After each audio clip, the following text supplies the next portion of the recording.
Welcome back students. তো আজকে আমরা ডিসকাস করব দ্য উইন্ড ক্যাপের লাস্ট অংশটুকু। তো এটা হতে চলেছে আমাদের এই গল্পের জন্য লাস্ট পার্ট। তো এই পার্টটা তো অবশ্যই দেখবে, আর এর সাথে সাথে যদি আগের পার্টগুলো না দেখে থাকো তাহলে সেগুলোর লিঙ্ক ডেসক্রিপশন বক্সে আছে, সেখান থেকে একবার চেক আউট করে নেবে। তো আমরা আগের পার্টে দেখেছিলাম জন যেহেতু তার ক্যাপ্টেনকে মন মতো বাতাস সাপ্লাই দিতে পারছে, ঠিক সেই কারণে তার ক্যাপ্টেন তাকে হাতছাড়া করতে চায় না। সেই কারণেই তার ক্যাপ্টেন তাকে কোথাও যেতে দেয় না, এবং এইভাবে প্রায় 1 বছরের বেশি সময় হয়ে গেছে সে আর কি পাড়ে যায়নি, বা আর কি সে সমুদ্রেই ঘুরে বেড়াচ্ছে। সে খালি সমুদ্রের বড় বড় ঢেউ এগুলোই দেখছে, সে পাড়ে অনেকদিন যায়নি, তার জন্য তার একটু মন খারাপ। তো আমরা লাস্ট পার্টে এইটুকু দেখেছি। তারপর থেকে কি হয়েছে সেটা আমরা আজকে দেখব। তো চলো শুরু করা যাক। সবার প্রথমে কি বলছে, ওহ, let me go ashore just for one day, he begged the captain when they had sighted land. Sighted মানে দেখতে পাওয়া, মানে যখন তারা জাহাজে করে যেতে যেতে কোনো স্থলভাগ দেখতে পেত, তখনই কি হতো, হি বেগ দ্য ক্যাপ্টেন। হি মানে কি জন, বেগ বেগ মানে আর কি প্রার্থনা করা, বা আর কি খুব কাকুতি মিনতি করা, সেই ক্ষেত্রে বোঝায় বেগ। তো কি হি বেগ দ্য ক্যাপ্টেন, যখনই তারা কোনো স্থলভাগ দেখতে পেত, জন তার ক্যাপ্টেনের কাছে গিয়ে কাকুতি মিনতি করত। কি জন্য? Oh, let me go ashore just for one day, আমাকে শুধুমাত্র একদিনের জন্য ডাঙায় বা পাড়ে যেতে দাও, এই বলে সে তার ক্যাপ্টেনের কাছে কাকুতি মিনতি করত। He promised he would return but the captain was unmoved, মানে সে তার ক্যাপ্টেনকে, বা তার যে জাহাজের ক্যাপ্টেন ছিল তাকে কথা দিত বা প্রমিস করত যে সে অবশ্যই ফিরে আসবে, কিন্তু তার যে ক্যাপ্টেন ছিল সে তাকে ছাড়তো না।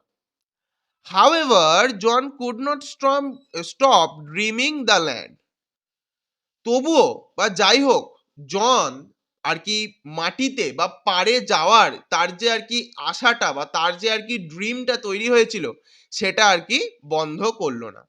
যেমন তার আগে একটা ড্রিম ছিল যে কি, যে সে সমুদ্র ভ্রমণে যাবে। এবার অনেক দিন সমুদ্র ভ্রমণ করে সে যেহেতু পাড় দেখতে পায়নি, তাই তার এখন স্বপ্ন হয়ে গেছে পাড় দেখতে পাওয়া বা পাড় দেখা। তো তারপরে কি বলছে, ওয়ান কোয়াইট আফটারনুন হি লে fast asleep and fail dreaming again. তার মানে কি, ওয়ান কোয়াইট আফটারনুন মানে একটা নিস্তব্ধ বিকেল বেলা, হি লে ফাস্ট অ্যাসলিপ সে একটু দ্রুত ঘুমিয়ে পড়ে, and fail to dreaming again এবং আবার সে স্বপ্ন দেখতে শুরু করে। Unknown to him, the ship stood offshore from his old farm. তার মানে কি, unknown to him তার অজান্তেই, দ্য শিপ সেই জাহাজটা, স্টুড মানে দাঁড়িয়েছিল, অফশোর। এবার অফশোর বলতে কি বোঝায়, যেমন সি শোর মানে কি সমুদ্র উপকূল, অফশোর মানে ঠিক সেরকমই, কিন্তু সমুদ্র উপকূলের থেকে একটু দূরবর্তী অংশকে বলা হয় অফশোর। তার মানে কি, আননোন টু হিম তার অজান্তেই, দ্য শিপ সেই জাহাজটা, স্টুড দাঁড়িয়েছিল, offshore from his old farm মানে তার যে পুরনো খামার ছিল, যে খামারে সে আগে কাজ করত, সেই খামারের কাছেই একটু দূরে সেই জাহাজটা দাঁড়িয়েছিল। In John's dream, the seasons turned rapidly, and as each turned, so did John in his bed. তার মানে কি বলছে, জন যে স্বপ্নটা দেখছিল, সেই স্বপ্নটাই জনের যে আর কি সেই সময়কার যে সিজনগুলো ছিল, সেই সিজন বা ঋতুগুলো খুব দ্রুত পাল্টে যাচ্ছিল। র্যাপিডলি মানে খুব দ্রুত। এবং বলছে অ্যাজ ইচ টার্ন, এবং যেই একটা ঋতু বা সিজন পাল্টাচ্ছিল, so did John in his bed জনও তার আর কি বিছানার ওপর এপাশ ওপাশ করছিল। তার মানে এই যে এখান থেকে আননোন টু আর এই যে বেড অবধি বললো, তো এই অবধি হচ্ছে জনের ড্রিম। তো সেই ড্রিমটা কি, জনের ড্রিমটা হচ্ছে তার অজান্তেই সেই জাহাজটা গিয়ে জনের ফার্মের কাছেই একটু দূরে সমুদ্রের মধ্যে দাঁড়িয়ে রয়েছে, এবং জনের ড্রিমে কি হচ্ছিল, ঋতুগুলো খুব দ্রুত বদলে যাচ্ছিল, এবং তার পাশাপাশি কি হচ্ছিল, সেই যে ঋতুগুলো বদলাচ্ছিল, সেই প্রত্যেকটা ঋতু বদলানোর সাথে সাথে সেও বিছানায় এদিক ওদিক করছিল।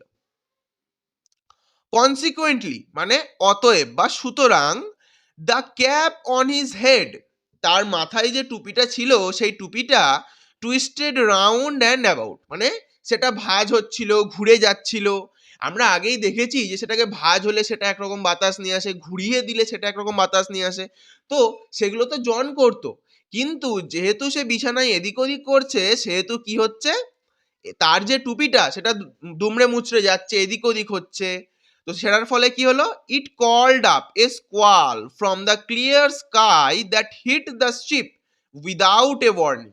তার মানে কি, ইট কল্ড আপ, এটা ডেকে আনলো, এ স্কোয়াল, স্কোয়াল মানে একটা জোরে বা একটা হঠাৎ দমকা হাওয়া বা দমকা বাতাস, ফ্রম দ্য ক্লিয়ার স্কাই মানে কি করলো, এই যে সবকিছু একবারে করা হয়েছে, মানে কি, মানে টুপিটা যেমন মোচালে একদিকের বাতাস আসতো, উল্টো দিকে করলে তখন আবার অন্য দিকের বাতাস আসতো, কিন্তু এটা কি সবগুলো একসাথে হচ্ছে।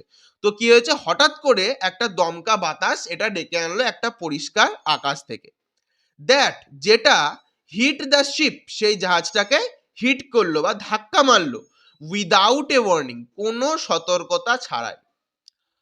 তারপরে কি বলছে, the wind had been wheeling about the boat, tearing the sails and snapping the spars. তার মানে কি, সেই যে সব বাতাসগুলো চলে এসছে, সেই বাতাসগুলো জাহাজের চারপাশ দিয়ে ঘুরে বেড়াতে লাগলো, এবং সেইগুলো কি করছিল, জাহাজের যে পাল বা জাহাজের যে মাস্তুল, যত সমস্ত কিছু সব কিছুকে সে ছিঁড়ে ফেলতে লাগলো। মানে কি, জোরে জোরে বাতাস হলে জাহাজের যে আর কি মাস্তুল যেগুলো, সেগুলো ভেঙে যাবে। জাহাজের যে আর কি বড় কাপড় যেটা থাকে, যেটার মাধ্যমে হাওয়াতে মানে জাহাজটা এগোয়, সেটাও ছিঁড়ে ফেলতে লাগলো। তো এরকম হতে লাগলো। তারপরে কি হলো, it is his fault, the sailors cried. বাকি যারা আর কি সেইলর বা আর কি নাবিকেরা ছিল, তারা সবাই ক্রাইড মানে চিৎকার করে বলল এটা হচ্ছে তারই দোষ বা তারই ভুল। তারা কি বলল, দে শাউটেড ইন অ্যাঙ্গার, তারা জোরে বা রেগে গিয়ে চিৎকার করে বলল, অ্যান্ড ফিয়ার, মানে তারা যেমন রেগে গেছে সেমন ভয়ও পেয়ে গেছে, কারণ সমুদ্রের মাঝখানে, তার মধ্যে অত হাওয়া দিচ্ছে, জাহাজের সব পাল ভেঙে যাচ্ছে।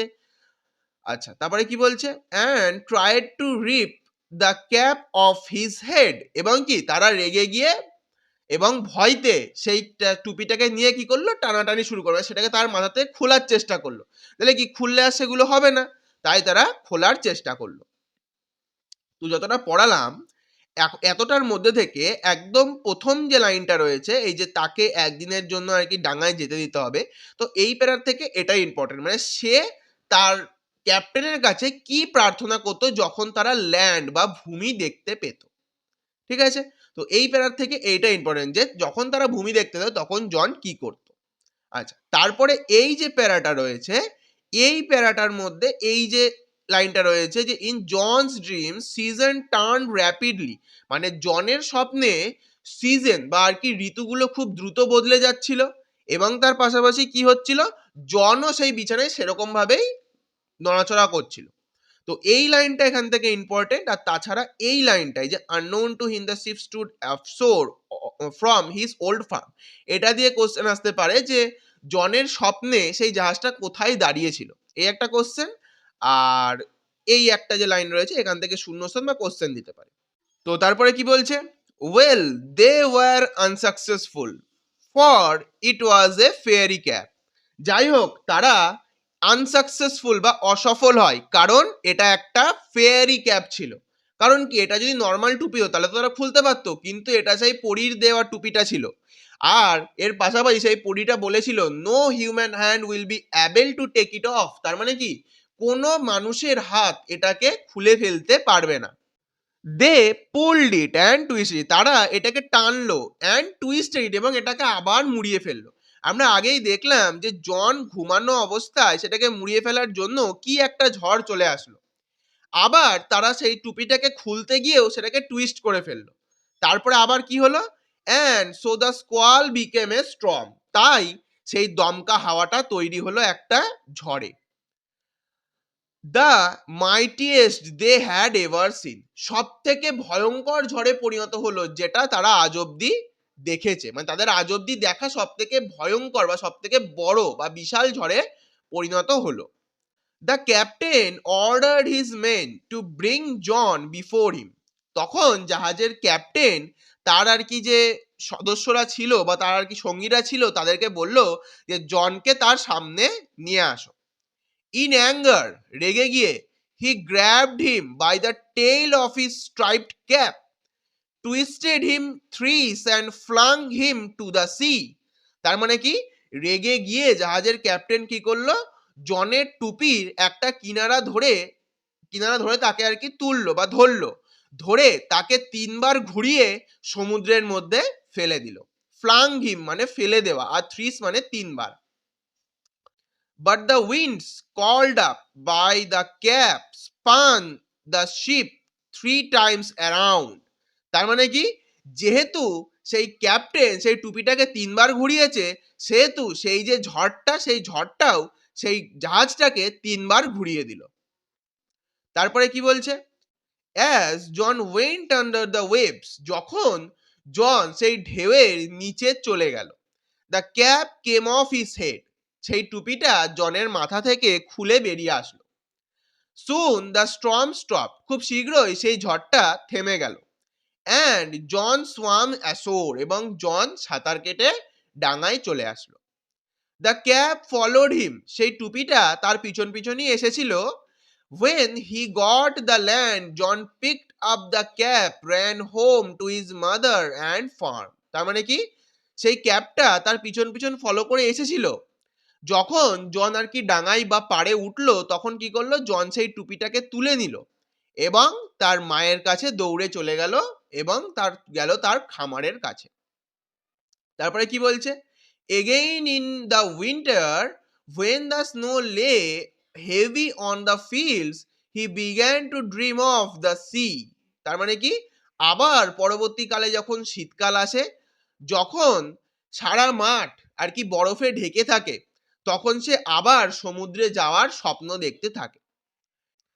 জন ওয়েন্ট টু দ্য ওয়ার্ড্রব, জন তার ওয়ার্ড্রবের কাছে গেল। Got out the fairy cap, সেই ফেয়ারি ক্যাপটাকে বার করলো। And stared at it for a long moment, এবং সেটার দিকে তাকিয়ে থাকলো দীর্ঘ সময়ের জন্য। Talking it in his shirt he ran out to the field. Talking মানে আর কি ভালোভাবে ভাঁজ করে আর কি গুজে রাখা, এরকম ব্যাপার। তো ভালোভাবে ভাঁজ করে সে সেটাকে তার শার্টের মধ্যে রাখলো এবং কি করলো, ran out to the field, এবং মাঠের দিকে দৌড়ে চলে গেল। He placed the wind cap under a stone where he knew the fairy man would find it.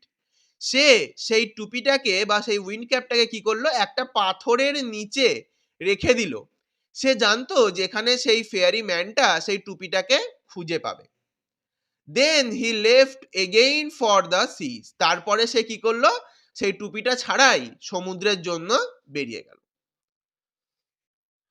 From the rest of his life, John spent half the year on a ship and half on the shore till at last he owned his own boat and 100-acre farmland. তার মানে কি বলছে, from the rest of his life, তার জীবনের একদম শেষ মুহূর্ত পর্যন্ত, John spent half the year on a ship, John তার বছরের অর্ধেকটা সময় কাটাতো একটা জাহাজে, অ্যান্ড হাফ অন দ্য শোর, এবং অর্ধেক কাটাতো ডাঙায়।